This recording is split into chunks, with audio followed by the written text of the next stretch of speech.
George, thank you very much, and thank you for your work for the Southwest region.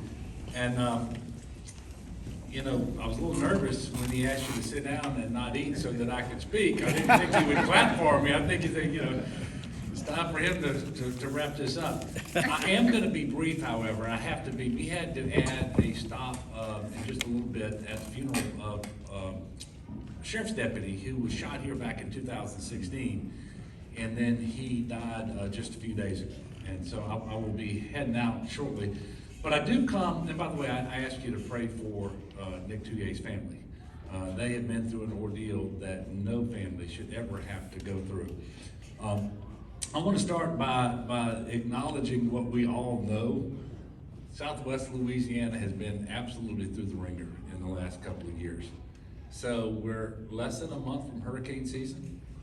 In addition to praying for the Touyer family, let's pray away any storms that might come our way this year. And I've told people this, once a storm forms and it's headed your way, it doesn't seem right to try to pray it onto a neighbor.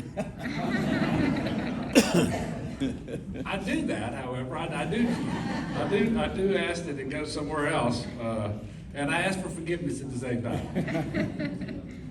So the Southwest region has been hot the last year or so in economic development projects, despite all the challenges down there. I wanted to mention some of that. 5 major projects in the last year, $10.3 billion in capital investment, more than 2,500 new direct and indirect jobs. The biggest one of these is Venture Global's second LNG facility. They're calling it CP2 in Cameron. That project alone represents more than $10 billion in eventual new investment and more than 1,000 new direct and indirect jobs.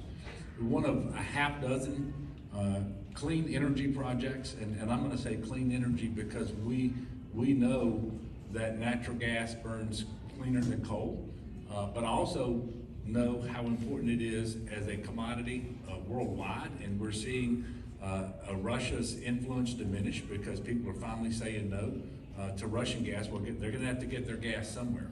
And so I think that this is very helpful to us. But we've had a number of energy projects that we've announced over the last year that includes plans to reduce emissions through carbon capture and sequestration. And some of the folks there in Southwest Louisiana are leading the effort, not just in Louisiana, but in the country on carbon capture and sequestration. I appreciate that. It really does put Southwest Louisiana at the forefront of the state's new energy economy, which is allowing our state to sustain industry without sacrificing our long-term carbon reduction goals. Among other noteworthy economic development wins over the past year, a pair of timber industry projects, Canfor's new $160 million lumber mill near DeRidder, which is very helpful, and Interfor's $8 million project to restart the previously idle sawmill up in DeQuincy. And in the manufacturing sector, we had the big announcement last summer, BioLab's plan to build a new chlorine products facility in Westlake to replace the previous facility that was damaged when Hurricane Laura came ashore. And I know y'all all remember that ordeal. By the way, about half of the nation's pool products related to chlorine evaporated from the market. So we started seeing supply chain issues here pretty early in Louisiana as a result of that.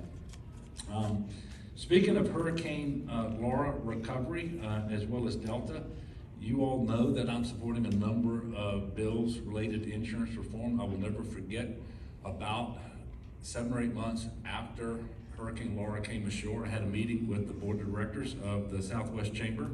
The number one issue to discuss was insurance, as it related to both business claims and residential claims. I have held a number of small group discussions across the state of Louisiana, including in Lake Charles.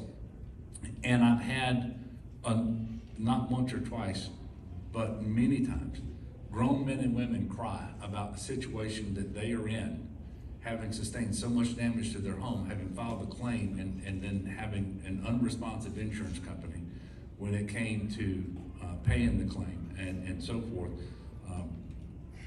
You know, benefits that they had been paying premiums for years, and in many cases, decades. Some of them had never filed a claim previously. And so there are some things that we need to do. There are a number of bills in the legislature. Your delegation is leading the way on that, and I do hope that the legislature will see fit to make some changes, because quite frankly, if the laws on the books were enough, this wouldn't be happening. And we have to give people the benefit of their premium dollars, otherwise the promise of insurance is illusory. There shouldn't be any peace of mind if insurance companies can keep doing what they have been doing. On the public side of recovery, you all know we have finally made some significant progress. So to give you an update, in two separate appropriations, actually, that's not correct. As it relates to Laura and Delta, there was one appropriation, but it was two separate allocations from HUD that now total over $1 billion, but it came in two installments, basically a $600 million installment and then a $400 million installment. The Federal Register notice on the $600 million came out. We have done our public hearings. We have submitted our state action plan on that $600 million. There's a new Federal Register notice on the second installment of $400 million, and it hasn't come out yet, but as soon as it comes out, we will submit an action plan again for the entire $1 billion plus. But in the meantime, we have submitted, and that action plan, by the way, is going to be exactly the same, but just for more money. So we've already submitted an action plan for the first $600 million. It should be approved by HUD within the next 30 days or so. And there's no timeline that says they have to do it, but that's historically when it happens. Once that action plan is approved, a line of credit is established, and then the money goes into the line of credit, and we're able to start the program. Now, we have started the environmental reviews for a number of the residential properties that were damaged, and so we believe we're going to be able to hit the ground running. To grant the request that was made to us by the City of Lake Charles and Mayor Nick Hunter, in the second $400 million, we're going to carve out some CDBG for a locally initiated economic development initiative. But you should know that overall, more than $100 million will be allocated to economic development through the action plan. And so we're going to have enough funding for housing, both for renters and for homeowners, and some economic development, and there's always required mitigation as well. So we're finally in a much, much better place. I will tell you, it took too long and too many visits to Washington, too many meetings, too many calls. You know, Senator, you know how many times we've been up there, but we are finally in a better place. And hopefully that sort of delay won't happen again. But I do look forward to working with you all as we go through this program and stand people back up. It is, I think, more than we should ask people to bear, to go through a couple of hurricanes, a winter storm, a pandemic, all at the same time, right? And then come out on the other side of that stuff, and then the help that they need, whether it's from private insurance or the help that we've always received from the federal government, is so long in coming. But we are in a better place today. Let's hope and pray that we don't get another hurricane anywhere in Louisiana, but particularly in Southwest Louisiana this year. And we can't hope and pray, but we better be prepared. And everybody's lives are a little bit different than they used to be. And so being prepared is a little bit different than it used to be. You gotta know where you're gonna go, make sure you inform people, and all of that sort of stuff. So thank you again for the opportunity to visit with you. I know I'm keeping some of you for lunch, and some of you let your food get cold, and you didn't need to do that. For me, you could have been eating. But George, I do have time for, because I'm about 4 minutes early. All right. If there's a question or two, I might be able to answer them in the amount of time that I have. Could you comment on the I-10 bridge? Yeah. So the I-10 bridge, obviously a major infrastructure project related to capacity, and those are the expensive ones, by the way. If you don't have a capacity project, you've got a preservation and maintenance project, which is much easier, much faster, because you're not trying to acquire new right-of-way, you're not trying to replace every bridge in the corridor and all that sort of stuff. The bridge is obviously incredibly important to Southwest Louisiana, but to the state.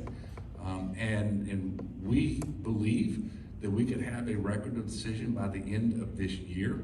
The environmental document is out for public review right now over in Lake Charles, which means we are making tangible progress. These are steps that absolutely have to happen in order to be successful. I think we're up to $400 million at present with monies committed by the state. We are working on a mega grant application that we will be submitting this month and should have an answer on in the next couple of months. And we anticipate success, but success means we will get funding at some level. We don't know. The maximum amount that you can get is $500 million. Nobody should think we're going to get $500 million, because what will typically happen is they will give out much smaller grant increments to cover a larger area. So I don't know what we're going to get, but it'll be additional funding that would go to the bridge as well. And so we anticipate that we're going to be we're on a path to delivering a bridge, and yes, it will involve the private sector. Quite frankly, when you look at the cost of this capacity project and the bridge here that we need in Baton Rouge, there's just not a way to do these bridges without involving the private sector and a tolling component. What we will try to do, and this is why you see the public dollars that we're putting towards the project, we want to make sure that there's enough public investment so that the toll is as small as possible and the duration of the toll is as short as possible. But that's sort of where we are on the bridge right now. I know that members of your delegation in the Senate had a meeting with Sean this morning. Sean being the Secretary of the Department of Transportation. I think you're going to be hearing from your folks a little bit later. I know that they have a different agenda in terms of how they would like the bridge delivered. And look, I stand before you. If I could summon the resources necessary to deliver the bridge without a toll, I would do it. But quite frankly, I don't believe it's possible. And we're not going to build a bridge here in Baton Rouge without a toll. And in fact, we're never going to address our transportation issues around the state if we don't start incorporating tolls where they are feasible. And we don't have transportation corridors with enough vehicle density to where we can toll them. The only projects that are feasible are 2 or 3 different bridges around the state, and that's it. We're doing one in Plaquemines Parish right now, there's one in Baton Rouge, and obviously the one in Calcasieu Parish. Now, I know you don't want to hear this, but the good news is, for people who don't want to pay the toll, there is a loop. And when we build a bridge here in Baton Rouge, if you don't want to pay the toll, you can cross what we call the new bridge, which is older than I am, I think. So we're just gonna have to do it. And you know, if well, I'm not even going to suggest that there's a way otherwise. But I enjoy working with your delegation. They are determined, I will tell you, and they keep looking for every different possible way to do it. But I just don't see it.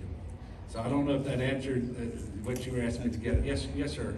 Is that holding up the project? I'm sorry? Is our delegation holding up the project? No, sir. No, sir. But one of the things that could happen if we're not careful, and I think they're mindful of it, is if you're going to need private sector involvement. The private sector, they spend a lot of money coming up with their plans that they want to implement. And they're reluctant to do that if they believe the rug's going to be pulled out from underneath them at the end. And look no further than Alabama, where they went out and were looking for a private partner to come in and replace the tunnel underneath Mobile. And they decided they weren't going to do that at the last minute. Now they've come full circle and they're asking the private sector to go back in and work up new plans, and they're very reluctant to do it. So we would cause delays if we don't proceed. But there are no delays being caused at the moment. And if there would be, if we if we just found the $1.5 billion, 1.8, whatever it's gonna be, to build the bridge, there would be a small delay because we'd have to stop the current procurement and then do it in a different way. That delay would be about a year. We could probably live with something like that. But we're not gonna find that kind of money for this particular project. Because we would have to take it from funding for transportation projects all over the state of Louisiana. And it's just, that's just not gonna happen. So I am now 1 minute after my scheduled departure time. Thank y'all so much for being here. I'll be interested to know what your senators say about the bridge when they come and talk to you in just a moment. The lines of communication are open. We are having frequent discussions. Mark Abraham chases me down every time because he'll have a different approach that he wants to take, and we fully vet it. And by the way, I enjoy the process, but at the end of the day, I think we know what we have to do, and we need to get about it so we can deliver that critical piece of infrastructure. Thank you all so much.